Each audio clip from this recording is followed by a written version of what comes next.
এ পর্যায়ে বক্তব্য রাখার জন্য অনুরোধ জানাচ্ছি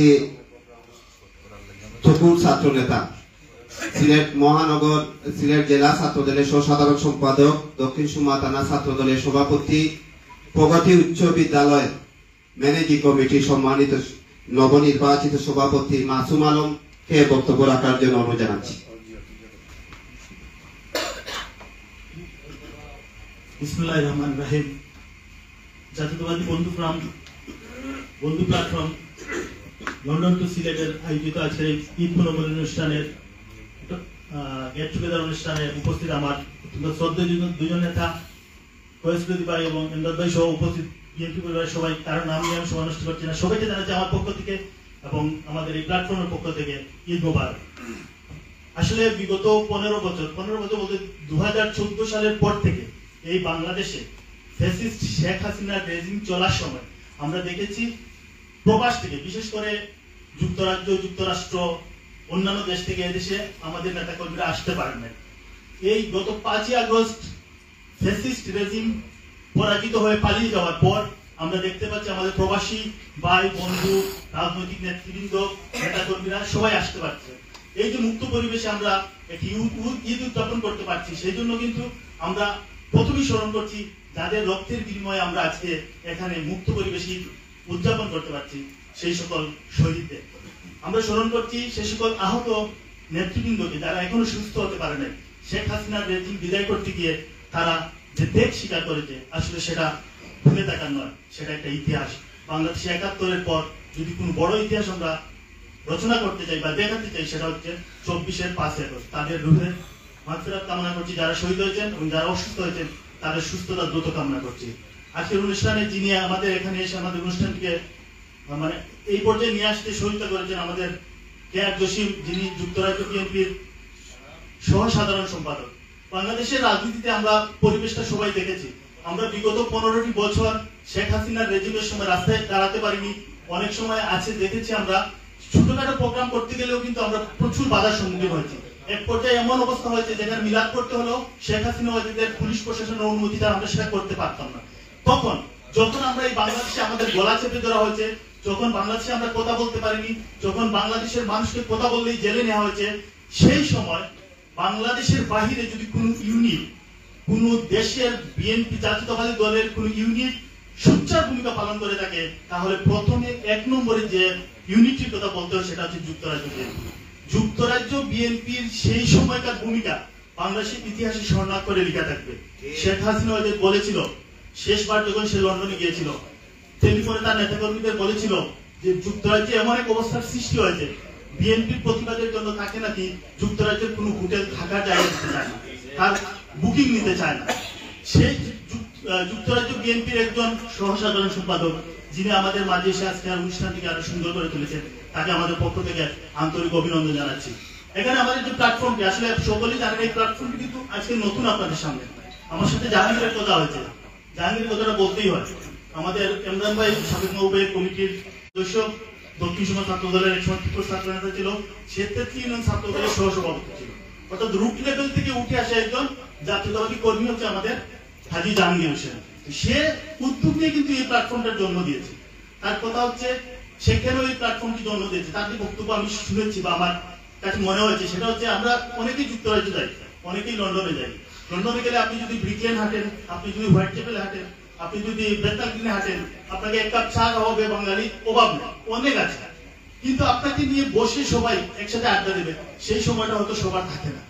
এই যে সময় থাকে না, আপনাকে হয়তো 1 জন 2 জন 3 জন মানুষ একসাথে বসে 1 কাপ চা খাওয়াতে পারে, কিন্তু সবাই অর্গানাইজ হয়ে বসে আপনার সাথে সময় দেয়, সেই সময়টা কিন্তু যুক্তরাজ্য বা লন্ডনে নাই।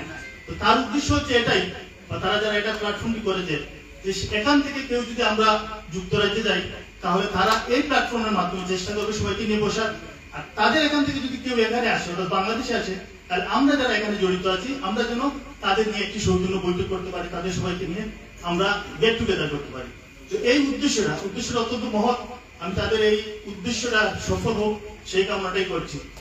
আর পরিশেষে যেহেতু বাংলাদেশ জাতীয়তাবাদী দলের প্রোগ্রাম, একটা কথা না বললেই নয়, হয়তো আপনারা সকলেই ফলো করেছেন, আমার চেয়ে বেশি করার কথা, আমি একজন সামান্য কর্মী বা সমর্থক বলতে পারেন, এর বেশি কিছু না।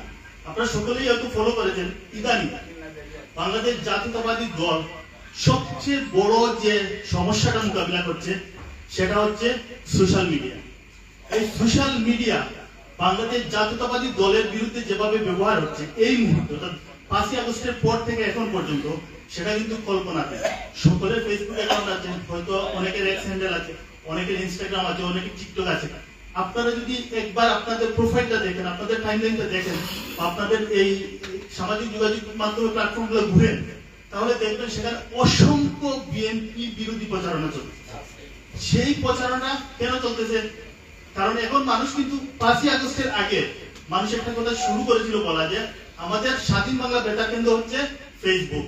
অর্থাৎ মানুষ শেখ হাসিনা ওয়াজিদের মিডিয়ার বিপরীতে ফেসবুকটাই বিশ্বাস করা শুরু করেছিল, এবং সবাই মনে করতো যে শেখ হাসিনার মিডিয়ার বাইরে ফেসবুকটাই হচ্ছে সবচেয়ে ভালো একটি মাধ্যম, যেখানে আমরা জানতে পারছি দেশের প্রকৃত ঘটনা কি হচ্ছে। সেই ফেসবুকটাই কিন্তু 5ই আগস্টের পর বাংলাদেশ জাতীয়তাবাদী দলের বিরুদ্ধে ব্যবহার হচ্ছে। সেটা আপনারা ফলো করেন কিনা জানি না, কিন্তু আমার ক্ষুদ্র অ্যানালাইসিস বলতেছে এই মুহূর্তে বিএনপির সবচেয়ে বড় সমস্যাটা হচ্ছে সেই জায়গায় সামাজিক যোগাযোগ মাধ্যম। আমাদের বিএনপি নেতাকর্মীদের হয়তো সকলেরই একটা একটা ফেসবুক অ্যাকাউন্ট আছে, হয়তো অন্যান্য সামাজিক যোগাযোগ মাধ্যমে অ্যাকাউন্ট আছে, কিন্তু কারো একাধিক আছে আমার মনে হয় না।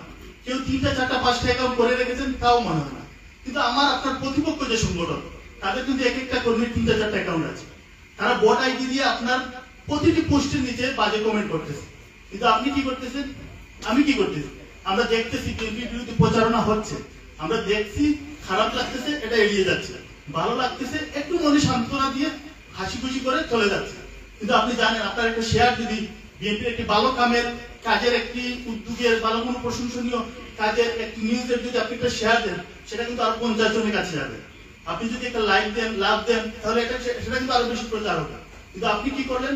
বিএনপি নিউজগুলো, ভালো নিউজগুলো এড়িয়ে গেলেন, খারাপ নিউজগুলো এড়িয়ে গেলেন। কিন্তু তারা কি করে? আপনারা যদি প্রত্যেকটা পোস্ট দেখেন, বিএনপির একটা খারাপ পোস্টের নিচে আপনি গিয়ে দেখবেন হাজার হাজার কমেন্ট আছে, যেগুলোতে একই রকমের শব্দ ইউজ করা। অর্থাৎ এরা বট আইডি অথবা একজন একাধিক আইডি করে একই জিনিস কপি করে এরা বিএনপির বিরুদ্ধে ব্যবহার করতেছে। আমার অনুরোধ থাকবে, নেতৃবৃন্দ এখানে আছেন, আপনারা সকলেই নেতা, আমরা কর্মী, আমরা হয়তো বড় কোনো প্ল্যাটফর্মে যেয়ে বক্তৃতা দিতে পারি না, আমরা হয়তো বড় কোনো গেট টুগেদার কর্মী সবাই গিয়ে বক্তৃতা দিতে পারবো না। আপনারা এই জিনিসটা আমাদের নেতা কর্মীদের বলেন, বট আইডির দরকার নাই, একাধিক আইডির দরকার নাই। যেখানে বিএনপি প্রশংসনীয় পোস্ট আছে, যেখানে বিএনপির লাভ হবে, বিএনপির পোস্টগুলো প্রচার করলে জনগণের কাছে বিএনপির ভালো দিকগুলো ফুটে উঠবে, আপনারা এই জিনিসগুলা বেশি করে শেয়ার, লাইক, লাভ দেওয়ার চেষ্টা করুন এবং এগুলো বলে দিন। আর অন্য যেগুলো খারাপ পোস্ট আছে, সেগুলো আমরা কেন এগুলাকে প্রটেস্ট করতে পারি কিভাবে? একটা কমেন্টস করেন আপনি। আপনার দলের নেতাকর্মীরা, ছাত্র দলের নেতাকর্মীরা কত পরিশ্রম করে কুরআন তিলাওয়াতের একটা প্রতিযোগিতা করলো, রাস্তায় যানজট নিরসনের জন্য ব্যবস্থা করলো, ছাত্র দলের ছেলেমেয়েরা যানজট নিরসন করলো, ফাঁকির জন্য বাসা করে দিল, রোড ডিভাইডার দিল। এই যে ভালো উদ্যোগগুলো নিচ্ছে, করতেছে, আপনারা এগুলো প্রচারই করতেছেন না। অথচ তারা একজন 500 টাকা দিয়ে একটা ইফতারের প্যাকেট দিচ্ছে, সেটা সারা বাংলাদেশের মানুষ জানে। আপনার প্রতিপক্ষের সাথে আমরা যে আমাদের প্রতিপক্ষের সাথে সামাজিক যোগাযোগ মাধ্যমে পেরে উঠতে পারতেছি না, সেটা কিন্তু আমাদের সকলের নলেজে নেওয়া উচিত। এবং বড় আইডির দরকার নেই, যাদের যতটা আইডিয়া আছে আপনারা সামাজিক যোগাযোগ মাধ্যম অন্তত বিএনপিকে ভালো দিকগুলো প্রচার করার জন্য ব্যবহার করুন। সেই প্রত্যাশা আপনাদের সকলের কাছে থাকবে। আমি আশা রাখবো আমাদের নেতৃবৃন্দ সহ আমরা সকলে মিলে বাংলাদেশ জাতীয়তাবাদী দলকে আগামী নির্বাচন কিন্তু সহজ নয়। হয়তো অনেকেই আমরা মনে করি বিএনপি জিতে যাবে, এই মনোভাব কিন্তু আপনার আমার ভিতরে চলে আসলেই বিএনপির ক্ষতি হবে। আমরা বিএনপিকে ফাইট করে জিতাতে হবে, এই মানসিকতা আপনার আমার রাখতে হবে। যদি বিএনপিকে ফাইট করে জিতাতে হয়, সেটা অনলাইন অফলাইন দুই জায়গায় আপনাকে করতে হবে, এবং সেই প্রস্তুতিটা আমাদের কিন্তু সবাইকে নেওয়া উচিত বলে আমি মনে করি। আমার অনুরোধ থাকবে, আপনারা দয়া করে বিএনপিকে অনলাইন অফলাইন দুই জায়গায় সক্রিয় রাখুন। ক্ষমতায় চলে গিয়েছি এই মানসিকতা ত্যাগ করুন। যারা খারাপ কাজ করতেছে, যাদের ব্যাপারে প্রকাশ্যে নিউজ আসতেছে, তাদের ব্যাপারে বিএনপি ব্যবস্থা নিচ্ছে। আমি আমার সিলেটের নেতৃবৃন্দকে বলবো, আপনারাও যেগুলো দ্রুত ব্যবস্থা নেওয়া যায় সেগুলো দ্রুত ব্যবস্থা নিন, যেগুলো তদন্ত সাপেক্ষে ব্যবস্থা নেওয়া যায় সেগুলো তদন্ত করে ব্যবস্থা নিন। খারাপদের প্রশ্রয় দিয়ে এদেশে রাজনীতি করার দিন কিন্তু 5ই আগস্টের আগে চলে গিয়েছে। এখন খারাপদের লগে রাখবেন, আপনার ফুট নষ্ট হবে, আমার ফুট নষ্ট হবে, আমার দল ক্ষতিগ্রস্ত হবে। তাই অনুরোধ থাকবে, খারাপ যত শক্তিশালী হোক, খারাপ যত বড় মাস্তানি হোক, খারাপ যত বড় অস্ত্রধারী হোক, খারাপকে আপনার আমার পাশে জায়গা দেবেন না। যদি দেন, আপনি কিন্তু এটা ছাপিয়ে রাখতে পারবেন না, লুকিয়ে রাখতে পারবেন না। এই সামাজিক যোগাযোগ মাধ্যমে সবাই জেনে যাবে এবং বিএনপির ক্ষতি হবে, বিএনপির ভোটের ক্ষতি হবে। আমরা আশা রাখি, তারেক রহমান এখন পর্যন্ত 2000-এরও বেশি নেতাকর্মীর বিরুদ্ধে শাস্তিমূলক ব্যবস্থা নিয়েছেন, তাহলে আমরা সঠিক পথে আছি। এখন ব্যবস্থা নিতে হবে স্থানীয় নেতৃবৃন্দকে। যদি আমাদের মধ্যে কোনো কুচক্রী, কোনো অপরাধী, কোনো সন্ত্রাসী, কোনো চাঁদাবাজ আমাদের মধ্যে এসে ঢুকে পড়ে চাঁদাবাজি করতে চায়, তার বিরুদ্ধে ব্যবস্থা নিতে হবে আপনাদের। যদি আপনারা এটা না নিতে পারেন, এর দায়িত্ব আপনাদের। আপনারা যদি এদের বহিষ্কার করতে না পারেন, তাহলে এটা দায়িত্ব আপনাদের। বিএনপির কোনো ক্ষতি হলে সে দায়িত্বটা কিন্তু আপনারা নেতৃবৃন্দকে নিতে হবে। সেটা আমরা তৃণমূল থেকে স্পষ্ট ভাষায় বলে দিতে চাই। আমাদেরকে আপনারা একটা পরিচ্ছন্ন, সুন্দর, সুষ্ঠু, স্বাভাবিক বিএনপি দেন, আমরা আপনাদেরকে নির্বাচনে পাশ করিয়ে দেবো। কোন কলুষিত লোক দিয়ে বিএনপি তৈরি করে আপনারা আমাদের কাছে দেবেন, আমরা জনগণের কাছ থেকে ভোট এনে দিতে পারবো না। সেই জিনিসটা আপনাদেরকে মাথায় রাখতে হবে। পরিশেষে গাজায়, ফিলিস্তিনের গাজায় যে নৃশংস হত্যাকাণ্ড চলছে তার তীব্র নিন্দা জানাচ্ছি এবং আমরা আশা রাখছি আমরা অচিরেই একটি স্বাধীন, সার্বভৌম ফিলিস্তিন রাষ্ট্র পাবো এবং সেখানে ইসরায়েলের সেই কুখ্যাত খুনিদের চূড়ান্ত একটি বিচার হবে। এবং আল্লাহ রাব্বুল আলামিনের কাছে আমাদের প্রার্থনা থাকবে, আল্লাহ রাব্বুল আলামিন যেন তার কুদরতি ক্ষমতা দিয়ে ফিলিস্তিনের মানুষকে মুক্ত করে দেন এবং হত্যাকারীদেরকে চূড়ান্ত একটি শাস্তি দেন। সেই প্রত্যাশা রেখে এই প্ল্যাটফর্মের সাফল্য কামনা করে আমি আপনাকে বিশ্বাস করছি। খোদা হাফেজ। বাংলাদেশ জিন্দাবাদ। ধন্যবাদ মাসুম আলম, অত্যন্ত তথ্যবহুল আজকে বক্তব্য উপস্থাপন করার জন্য। আমার সহযোদ্ধা বন্ধু, আমি এক সময় মাসুম আলম সভাপতি, আমি সাধারণ সম্পাদক ছিলাম দক্ষিণ সুরমা ছাত্র দলে। একসাথে আমরা দীর্ঘ সময় রাজনীতি করেছি এবং মাসুম আলম এই 17 বছরে অনেক কলাম লেখে আমাদেরকে দলকে অনেক উপকৃত করছে। বিভিন্ন তথ্যবহুল প্রচার করে ফেসবুকে, বিভিন্ন অনলাইনে তার লেখনী অত্যন্ত তার শক্ত ছিল। আমরা এই লেখনীর মাধ্যমে আমরা অনেক সময় উপকৃত হয়েছিলাম মাসুম আলমের কাছ থেকে।